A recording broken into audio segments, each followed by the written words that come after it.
John 11.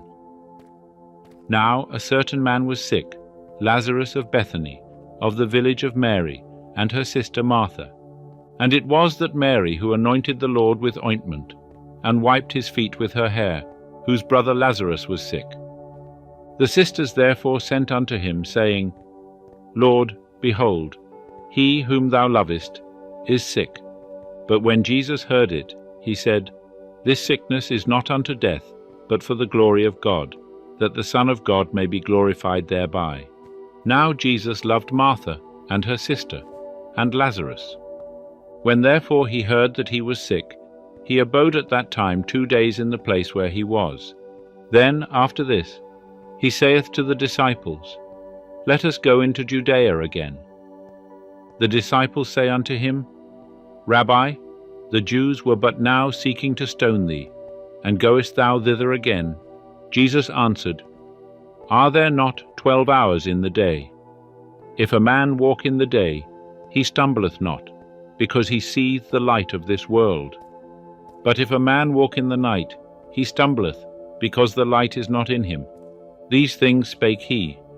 And after this he saith unto them, Our friend Lazarus is fallen asleep, but I go, that I may awake him out of sleep. The disciples therefore said unto him, Lord, if he is fallen asleep, he will recover. Now Jesus had spoken of his death, but they thought that he spake of taking rest in sleep. Then Jesus therefore said unto them plainly, Lazarus is dead, and I am glad for your sakes that I was not there, to the intent ye may believe. Nevertheless, let us go unto him. Thomas therefore, who is called Didymus, said unto his fellow disciples, Let us also go, that we may die with him. So when Jesus came, he found that he had been in the tomb 4 days already. Now Bethany was nigh unto Jerusalem, about 15 furlongs off, and many of the Jews had come to Martha and Mary to console them concerning their brother. Martha therefore, when she heard that Jesus was coming, went and met him, but Mary still sat in the house. Martha therefore said unto Jesus, Lord, if thou hadst been here, my brother had not died. And even now I know that, whatsoever thou shalt ask of God, God will give thee. Jesus saith unto her, Thy brother shall rise again. Martha saith unto him, I know that he shall rise again in the resurrection at the last day. Jesus said unto her, I am the resurrection, and the life. He that believeth on me, though he die, yet shall he live. And whosoever liveth and believeth on me shall never die. Believest thou this? She saith unto him, Yea, Lord, I have believed that thou art the Christ, the Son of God, even he that cometh into the world. And when she had said this, she went away, and called Mary her sister secretly, saying, The teacher is her, and calleth thee. And she, when she heard it, arose quickly, and went unto him. Now Jesus was not yet come into the village, but was still in the place where Martha met him. The Jews then, who were with her in the house, and were consoling her, when they saw Mary, that she rose up quickly and went out, followed her, supposing that she was going unto the tomb to weep there. Mary therefore, when she came where Jesus was, and saw him, fell down at his feet, saying unto him, Lord, if thou hadst been here, my brother had not died. When Jesus therefore saw her weeping, and the Jews also weeping who came with her, he groaned in the spirit, and was troubled, and said, Where have ye laid him? They say unto him, Lord, come and see. Jesus wept. The Jews therefore said, Behold how he loved him. But some of them said, Could not this man, who opened the eyes of him that was blind, have caused that this man also should not die? Jesus therefore, again groaning in himself, cometh to the tomb. Now it was a cave, and a stone lay against it. Jesus saith, Take ye away the stone.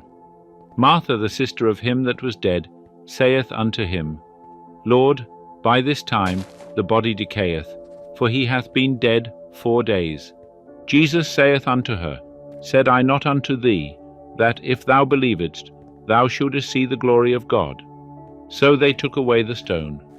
And Jesus lifted up his eyes, and said, Father, I thank thee that thou heardest me, and I knew that thou hearest me always.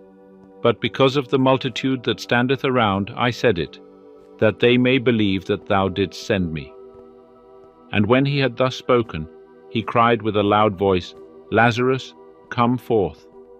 He that was dead came forth, bound hand and foot with grave clothes, and his face was bound about with a napkin. Jesus saith unto them, Loose him, and let him go. Many therefore of the Jews who came to Mary and beheld that which he did, believed on him. But some of them went away to the Pharisees, and told them the things which Jesus had done. The chief priests therefore and the Pharisees gathered a council, and said, What do we? For this man doeth many signs. If we let him thus alone, all men will believe on him, and the Romans will come and take away both our place and our nation. But a certain one of them, Caiaphas, being high priest that year, said unto them, Ye know nothing at all, nor do ye take account that it is expedient for you that one man should die for the people, and that the whole nation perish not. Now this he said not of himself, but being high priest that year, he prophesied that Jesus should die for the nation, and not for the nation only, but that he might also gather together into one the children of God that are scattered abroad. So from that day forth they took counsel that they might put him to death. Jesus therefore walked no more openly among the Jews, but departed thence into the country near to the wilderness, into a city called Ephraim, and there he tarried with the disciples. Now the Passover of the Jews was at hand, and many went up to Jerusalem out of the country before the Passover, to purify themselves. They sought therefore for Jesus, and spake one with another, as they stood in the temple, What think ye, that he will not come to the feast? Now the chief priests and the Pharisees had given commandment, that, if any man knew where he was, he should show it, that they might take him.